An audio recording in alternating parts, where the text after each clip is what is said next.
O Partido Popular de Cambados mira con preocupación o futuro do pequeno comercio da localidade. Os populares veñen de manter xuntanzas con representantes do sector e tamén do hostaleiro. Din que os establecementos non están a pasar unha boa racha, polo que compre pasar a acción. Hoxe entregaron por rexistro unha moción centrada neste asunto. Estivemos entrevistándonos con moitos dos comerciantes e hostaleiros de Cambados e a verdade é que nos están a transmitir unha situación bastante preocupante, non?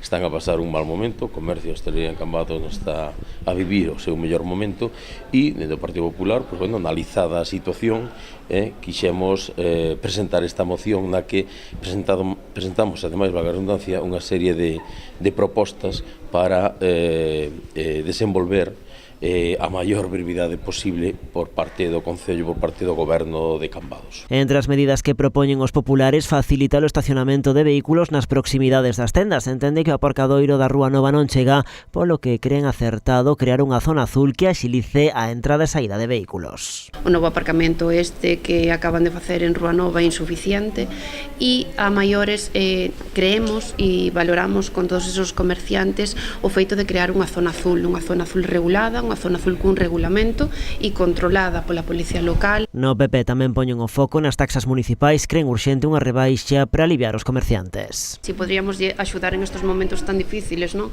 Rebaixar as taxas de basura ou as taxas nas terrazas en tema de bares e restaurantes, non? E a maiores tamén consideramos que se podería de alguma maneira axilizar e facilitar un pouco os trámites de nova apertura, de novos comercios, de novos locales, en obras menores, en moitas empresas, en moitas situacións que se están alargando no tempo, os prazos alárganse e eles están perdendo a verdade bastante, non? Estas propostas serán presentadas no vindeiro pleno municipal.